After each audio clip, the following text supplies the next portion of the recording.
On the morning of May 18, 2002, in a quiet mountain resort tucked into the Columbia Valley of British Columbia, a woman named Andrea woke up in a bed she was sharing with one of the most famous wrestlers in the world.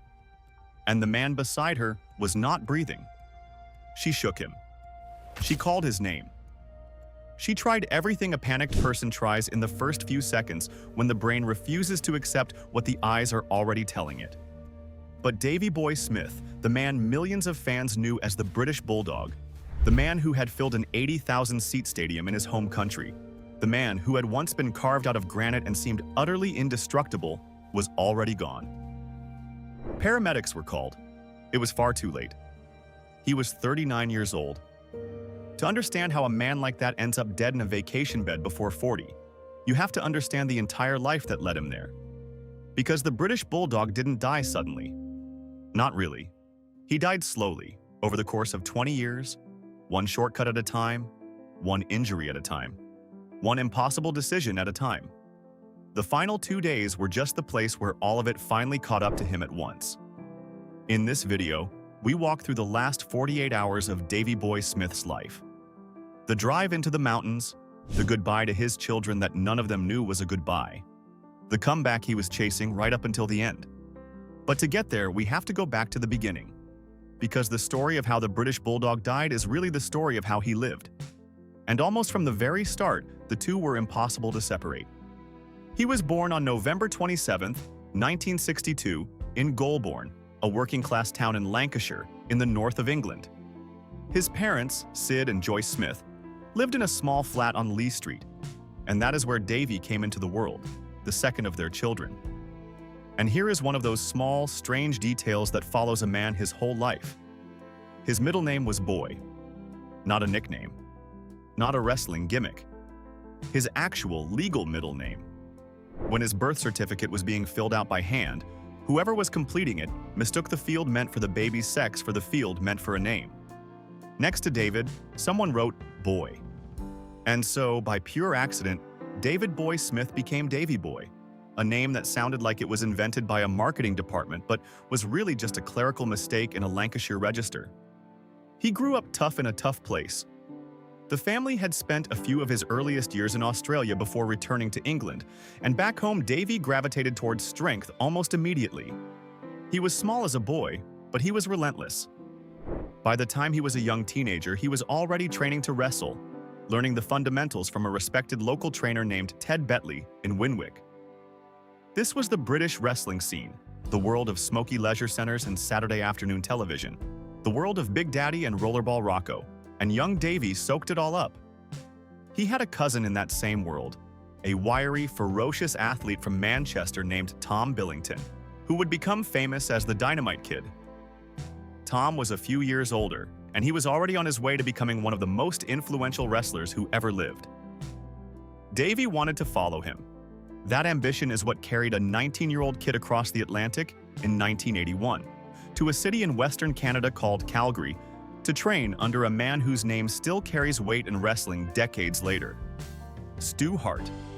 Stu was the patriarch of the Hart wrestling dynasty, a former amateur grappler and shooter who ran a territory called Stampede Wrestling and who trained young hopefuls in the basement of his enormous drafty mansion on a hill overlooking the city. That basement had a name that became legendary in wrestling circles: the Dungeon. It was a cramped, low-ceilinged room where Stu would stretch and twist and torture his students, teaching them real holds, the kind that could genuinely hurt, the kind that separated the people who were serious from the people who were just dreaming. Davey arrived weighing about 175 pounds. Lean, athletic, fast, but small by the standards of the men around him. And almost immediately, he asked the question that would shape and ultimately destroy his life. He asked his cousin Tom how he could get big like the other guys. The answer he received was blunt and casual, the kind of thing said without any sense of the consequences it would set in motion. He was told he needed help. He was told about the substances that the bigger men were using. And as a kind of cruel rookie joke, Tom is said to have injected 2 shots of milk into the young man as a prank, leaving the other wrestlers mooing at Davey the next day. But the joke pointed at a real road, and Davey would walk all the way down it. From that point on, getting bigger was the goal, and there was a chemical path to bigger, and Davey took it. He would never fully step off it again. In Calgary, something else happened that would define the rest of his life. He fell in love with the boss's daughter. Stu and Helen Hart had 12 children, 8 boys and 4 girls, and the daughters were forbidden from the dungeon, but somehow always ended up developing feelings for the wrestlers their father trained. The youngest, Diana, fell hardest for Davey. He was charming around her, gentle, funny, a completely different person from the brutal athlete in the ring. He studied the comedy of Charlie Chaplin and Woody Allen films and brought that timing into his wrestling. People who knew him in those years describe a sweet, almost shy man, devoted and warm. He and Diana married in 1984, and just like that, the kid from Goulburn was a member of the most famous family in professional wrestling. By then, he and Dynamite had become a genuine sensation. The two cousins had spent years flinging each other around the ring for Stampede television, and the style they brought was revolutionary. The slow, plodding, heavyweight grappling that had dominated wrestling for decades was on its way out. What Dynamite and Davey did was fast, acrobatic, athletic, full of crisp suplexes and dives off the top rope, the kind of high-impact action that would eventually become the template for an entire industry. They were exactly what the most powerful man in wrestling was looking for. That man was Vince McMahon, and in 1985 he brought the two cousins into the World Wrestling Federation and gave them a gimmick built around their British roots. They wore Union Jack gear. They were accompanied to the ring by an actual bulldog named Matilda, and they were christened the British Bulldogs. They were an immediate hit, blending Dynamite's fearless innovation with Davey's natural charisma and crowd-pleasing power. At WrestleMania 2 in 1986, the British Bulldogs reached the mountaintop of tag team wrestling, capturing the World Tag Team Championship in front of a massive audience, with the rock star Ozzy Osbourne stationed in their corner. The kid who had arrived in Calgary at 175 pounds was now a star. But that stardom had a price, and the price was written into his body. To keep up with the schedule, 300 nights a year on the road, and to maintain the enormous, sculpted physique the business demanded, Davey's daily routine had become a chemistry experiment. There were substances to get big. There were painkillers to manage the constant agony of a body slammed into a mat night after night. And there were still more substances to smooth out the mood swings that came from mixing the first two. He had ballooned from a lean light heavyweight to a thick, vein-laced 275 pounds, all of it stacked onto a frame that, in reality, stood only around 5'9" or 5'10". That was a tremendous amount of muscle for that height to carry. And the heart, which is itself a muscle, was being asked to power all of it, year after year after year. The first reckoning came in 1991. The federal government had begun investigating the rampant use of performance enhancers in professional wrestling.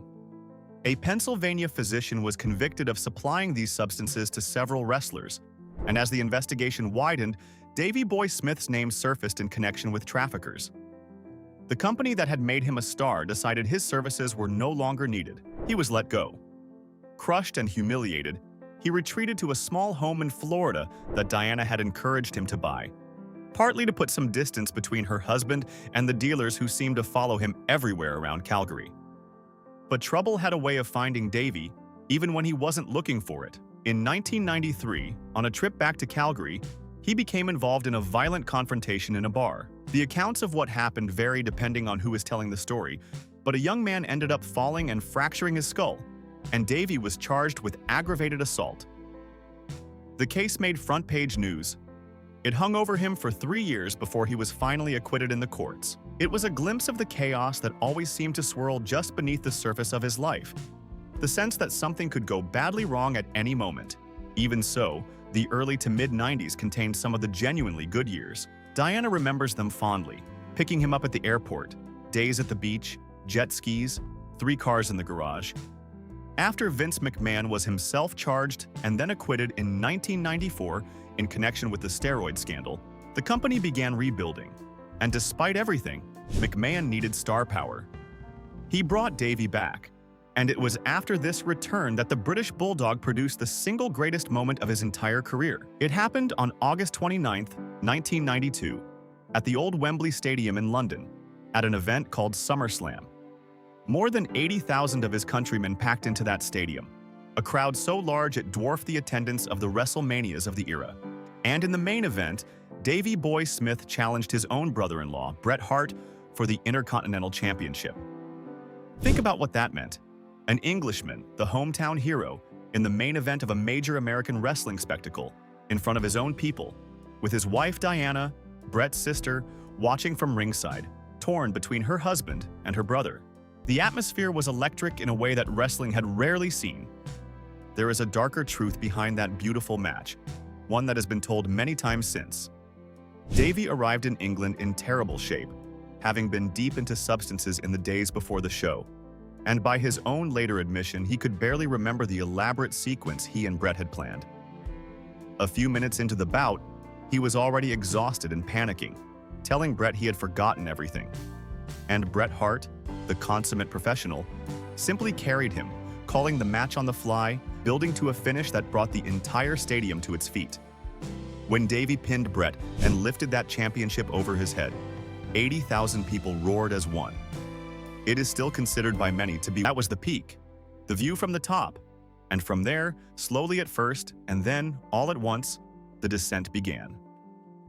Davey returned to the company once more later in the decade and found a new partnership, this time with the youngest and most beloved of his brothers-in-law, Owen Hart. The two of them clicked. Davey also became the very first man to hold the European Championship. There were good nights and big matches, and the comfortable familiarity of being part of the Hart family enterprise. But the family bonds that had given him a home were about to become the very thing that pulled him into the abyss. In late 1997, the most famous wrestler in the Hart family, Bret, had a bitter falling out with Vince McMahon that culminated in the now infamous events in Montreal, where Bret was double-crossed out of a championship on his way out the door.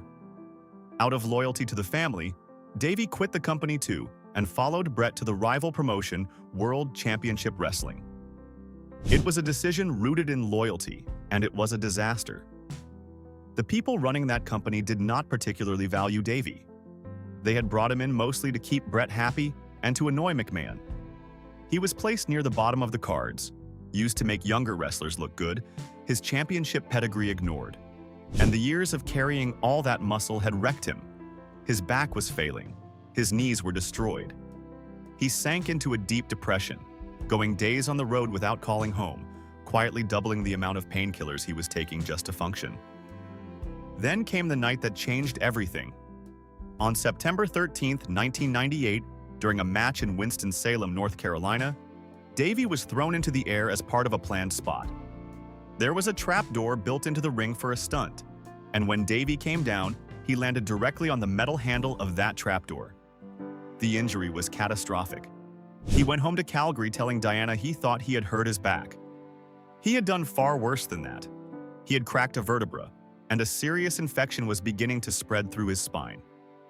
For weeks, he tried to manage the pain with whatever pills he had stockpiled. When those weren't enough, he begged his old connections for something stronger. And so, in his desperation, Davey Boy Smith was introduced to morphine. Diana would later put it as plainly as anyone could. Her marriage, she said, had survived the influence of his cousin Tom. It had survived the years of substances. But it could not survive that powerful narcotic. From that point on, the man she had married was slipping away from her, shuffling from the couch to the bathroom in a fog, surfacing only long enough to dose himself again. While Davey was sliding into that darkness, the family around him began to suffer loss after loss after loss. His younger sister Tracy, who had idolized him as a child and tagged along on his trips to see wrestlers around England, was diagnosed with cancer in her bone marrow. She died in November of 1998, only 2 months after Davey's back injury. He flew home to England for the funeral visibly impaired, his eyes puffy, his speech slurred, and the house was so crowded with mourners that he barely managed to speak to his own father. And the grief was not finished with him. Within months, Davey learned that his mother, Joyce, was dying of stomach cancer. She passed away about 3 months after Tracy and was laid to rest beside her daughter. At his mother's funeral, Davey was a ghost of himself, so far gone that his younger sister had to drag him home and shout at him that the family had already lost a mother and a sister and could not bear to lose him too. He nodded. He passed out. And the next morning before he left, his father told him that if he kept going the way he was going, he would no longer consider him his son. Back in Calgary, a scan finally proved that Davey had not been exaggerating about his pain. The cracked vertebra was real, and the infection in his spine was real and dangerous. He was admitted to the hospital for what would become a stay of around 3 months. And it was in the middle of that hospital stay, while he was fighting an infection that was creeping through his body, that he received a letter from the company in WCW informing him that his contract was being voided because he could no longer appear on television. He had broken his body for the business, and the business had mailed him a letter. There was one more devastating blow waiting for him. His old partner Owen Hart, the brother-in-law he had teamed with so happily, had stayed loyal to the company Davey and Bret had left, and Owen had used his influence to try to get Davey his job back. Their conversations about reuniting their old team had given Davey his first real moments of hope in over a year. Then, on May 23, 1999, during a live event in Kansas City, Owen Hart was being lowered to the ring from the rafters as part of a spectacular entrance when his harness released too early. He fell roughly 60 feet and died in the ring in front of the live crowd. The Hart family, which had already buried so much, was shattered all over again. And Davey, who had lost a sister, a mother, and now his closest friend in the business, sank further still. Vince McMahon, to his credit, kept extending lifelines. He met Davey in a New York hotel that summer, asked the hard questions about his health, took Davey's assurances that he was clean at face value, and offered him a generous multi-year contract worth several $100,000 a year. He even paid for a stay at an exclusive rehabilitation clinic. But none of it held. That autumn, Davey relapsed. In December of 1999, Diana caught him using in the garage of their home, and she finally reached the end of her endurance. She called a lawyer and filed for divorce. Davey got one final chance to perform, a show in Calgary in early 2000, and he arrived barely able to stand. His opponent that night later said he ended the match as fast as he possibly could because he was genuinely afraid that Davey, in his condition, would drop him on his head. The following night in Edmonton, Davey turned up in even worse shape, and the crew sent him home. By October of 2000, the company released him. The British Bulldog, the man who had once held a championship aloft in front of 80,000 roaring fans at Wembley, was unemployed, divorced, and in failing health, with an infection that doctors had thought they contained now spreading down into his legs. It was in this lowest period that Andrea entered his life. She was the estranged wife of Diana's brother Bruce Hart, another woman who had married into the famous family. While Davey was hospitalized again that summer for his spreading infection, isolated from the Harts because of the divorce, Andrea began visiting him. She came back the next day and the next, and the two formed a bond over their shared grievances and shared sense of being outsiders in a difficult family. When Davey was released, they began quietly seeing each other, and before long, Andrea had moved into his place. But whatever comfort they were looking for proved hard to find, because their relationship dragged Davey into open conflict with Andrea's estranged husband. The confrontations were frightening. On one occasion, Bruce tried to corner Davey outside his home, and Davey fled on his motorcycle so frantically that he flipped headfirst over the handlebars, trying to avoid a car.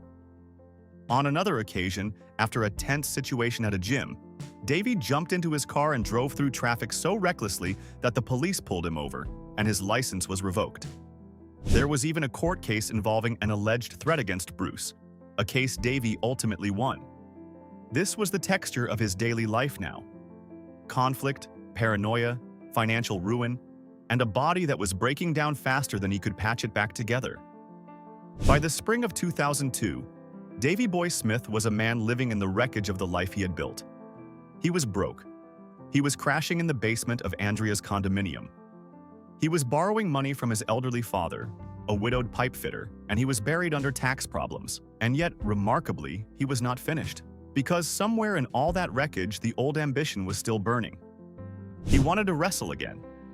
He wanted one more run. And in a strange way, the people around him in those final weeks describe a man who seemed to be genuinely trying to climb back out. When he stopped by Diana's house one day that May, She was struck by how much healthier he looked. The purple, sickly pallor of his worst days was gone. His eyes were clear. He told her she looked great, and for a moment she even wondered if he wanted to come home. He had begun attending the Sunday night family dinners at Stu Hart's house again, trying to repair his frayed relationships with the Harts. At one of those dinners, a relative played a home video she had shot years earlier in Florida, footage of his children performing in a Christmas play. Davey watched his kids on that screen, teared up, and mumbled that he had to change things. He had to fix his life. He had a plan. The company was bringing its television show to Calgary on May 28th, just over a week away, and Davey intended to meet with Vince McMahon and ask for one more chance. He knew the formula. McMahon had welcomed him back from his troubles before. As long as Davey could keep his body looking the part, looking powerful, looking like the British Bulldog, he believed the most powerful man in wrestling would forgive him again and let him back through the door. So he was training. He was getting himself back into shape. And fatefully, he was once again using the substances that had built that famous physique in the first place because he believed his appearance was his ticket back. By his own admission, and by the observations of everyone around him, he had put on 15 or 20 pounds of muscle in a short stretch of time. Some days, that extra mass made it hard for him to even walk. A week before the end, he took the most hopeful step of all. He drove out to wrestle, not for the big company, but for a small independent promotion, in a series of tag team matches alongside his 16-year-old son, Harry. Harry, who was already 6'5", taller than his father, wiry and fast and hungry, idolized Davey completely. The plan was beautiful in its simplicity. Davey would help launch his son's career and restart his own at the same time. Father and son, in the ring together, the next generation taking its first steps while the old champion tried to find his way home. For those few nights, the dream looked almost possible. And that brings us finally to the last 48 hours. In the middle of May 2002, with the McMahon meeting circled on the calendar just over a week away, Davey was caught in the same loop he had been in for years, chasing the body that would buy him another chance, ignoring the cost of getting it. On what would be the final full day, Andrea drove him over to Diana's house so he could spend time with his children. He saw Harry, 16 now, and Georgia, 14. He sat with them. There is a version of events, told by Diana, in which she believed Davey had quietly decided he was going to leave Andrea, that he was finally going to come home to the family he kept being pulled away from. Andrea has firmly denied this, insisting neither of them had any intention of returning to their former spouses. We will never know for certain what was in his head that afternoon. What we do know is what he said as he left. He told his teenage children he would call them in a couple of days. Then he climbed into Andrea's van. Outside, she was leaning on the horn, impatient to go. Diana remembers Davey rolling his eyes as if he didn't quite want to leave, before he kissed her goodbye one last time. And then the van pulled away from the house, and Davey Boy Smith drove out of his children's lives forever, headed up into the Rocky Mountains for a weekend at a resort in the Columbia Valley of British Columbia, in the area around Fairmont and Invermere. Nobody who saw him that day thought it was the end. Why would they? He looked strong. He looked, if anything, bigger than he had in months. He had a comeback meeting on the horizon. He had been smiling at home videos of his kids and promising himself he would change. From the outside, this looked like a man on the way back up, not a man with hours left to live. That is the cruelest part of the entire story. The very thing that made him look healthy, the thick new muscle he had packed on to impress Vince McMahon, was a load his exhausted heart could no longer carry. The drive into the mountains is one of the disputed pieces of the story, a stretch of road that two families would later argue about bitterly. What is not disputed is the destination and what happened there. The couple settled in at the resort, and on the night of May 18, 2002, Davey Boy Smith went to bed beside Andrea. He did not wake up. Sometime in the night, in his sleep, the heart that had been asked to do far too much for far too long simply stopped. When Andrea woke in the morning, the British Bulldog was dead beside her. Paramedics were summoned to the resort, but there was nothing anyone could do. The man who had survived a cracked spine, a spreading infection, a motorcycle crash, and years of substances, the man who had been carried through the greatest match of his life at Wembley and lived to lift the title anyway, was gone at 39. The news rolled through the wrestling world like a thunderclap. He was so young. He had looked so strong. He was supposedly on the comeback trail, supposedly clean, supposedly putting his life back together. To the people who had cheered him at Wembley and watched him grow up from a fresh-faced kid into a beloved champion, it made no sense. And for the family he left behind, the disbelief curdled almost immediately into something darker, into suspicion, into competing theories, into a years-long fight over a single, agonizing question. What actually killed the British Bulldog? You have to understand the context for why this question became a battlefield. The Hart family was already drowning in tragedy. Owen had died in that fall in Kansas City in 1999. Helen Hart, the matriarch, the wife of Stu and the mother of all 12 children, had died only months earlier, in late 2001, of complications from diabetes. Stu himself was in his late 80s. And now, Davey. One of Diana's brothers, speaking the night his former brother-in-law died, said it simply that the family had endured so many tragedies that it just didn't seem to end. The death of Davey Boy Smith was one more wound on a family that had already absorbed more than any family should ever have to. Into that grief stepped the practical, terrible questions of an unexpected death. Davey's father, Sid, back in England, refused to accept that his son had simply died in his sleep. By Sid's account, Davey had told him he was in good health, that he was getting himself together, that he was on his way back. A man like that doesn't just stop breathing at 39. Sid wanted answers. He demanded an autopsy. And in an extraordinary act of fatherly determination, he intervened to stop his son's cremation and arranged for Davey's body to be flown all the way back to England, to Manchester, so that an independent pathologist could examine it. Something, he insisted, was not right, and he was going to get to the bottom of it. Meanwhile, the people who had been closest to Davey at the end split into opposing camps, each with a different theory, each theory carrying its own accusations. Diana believed it was the narcotics that had destroyed him, the powerful painkillers he had leaned on since the spinal injury. And that theory carried a sharp edge because it allowed her to cast suspicion on Andrea, whom she accused of not telling the whole truth about what had happened on that drive into the mountains.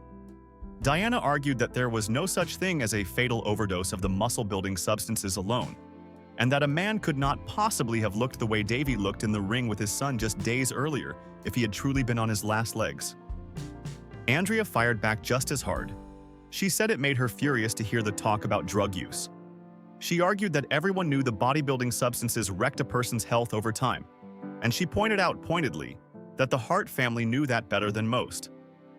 She maintained that Davey had simply gone to bed and never woken up. And Bruce Hart, Andrea's estranged husband, offered perhaps the bluntest verdict of all. He said that right up to the end, Davey was using the muscle-building substances again because he believed he could get back to the company, and that Davey ultimately paid the price for the cocktails of performance enhancers and growth hormones he had pumped into his body for 2 decades. Sid Smith, the grieving father, wasn't ready to fully accept any of these theories. For a long time, he was convinced that his son had been the victim of foul play, that someone had done something to him. He held on to that belief even a year after the official findings came out. But here is the hard truth.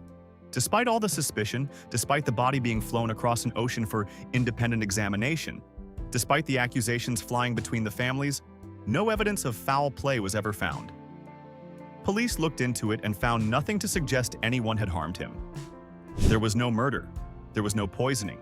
There was only the slow, accumulated damage of a life spent abusing an extraordinary body. So what did the science actually say?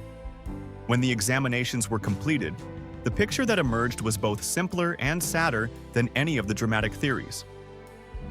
Davey Boy Smith had died of a heart attack, but the underlying cause was a heart that had been quietly, severely damaged.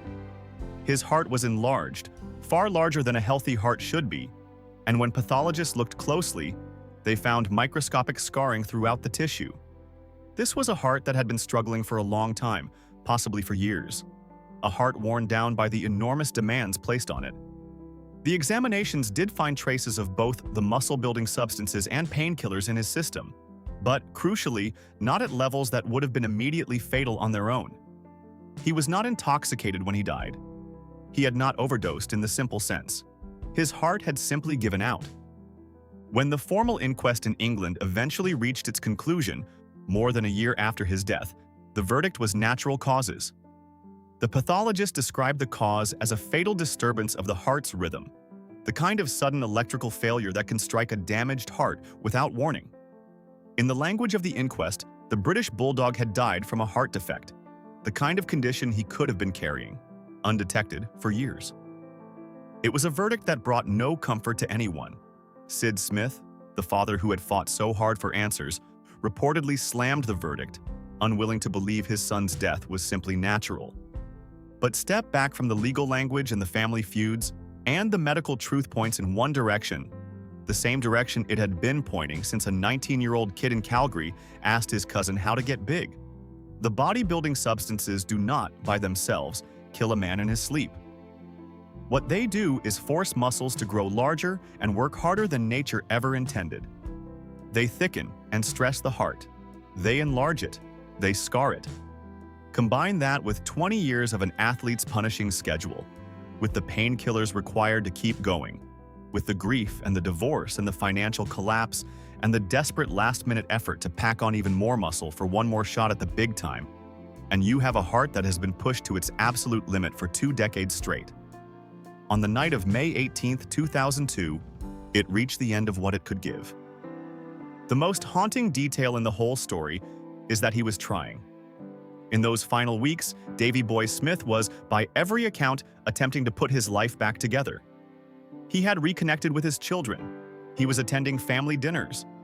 He had wrestled alongside his son and felt, for a few nights, like the old champion again. He had a meeting with Vince McMahon just 10 days away, and a real belief that he could earn his way back into the company that had made him famous. He died not in the depths of despair, but in the middle of a comeback, chasing the only life he had ever known. He had been a wrestler since he was a boy. He genuinely could not imagine being anything else.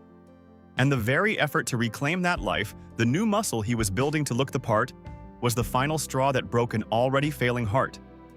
The aftermath rippled out for years. The two families never fully reconciled their versions of what happened. The suspicion between the Smiths and the Harts lingered. But over time, as the raw grief faded, what remained was the wrestling. Because whatever else is true about the chaos of his final years, Davey Boy Smith was a magnificent performer.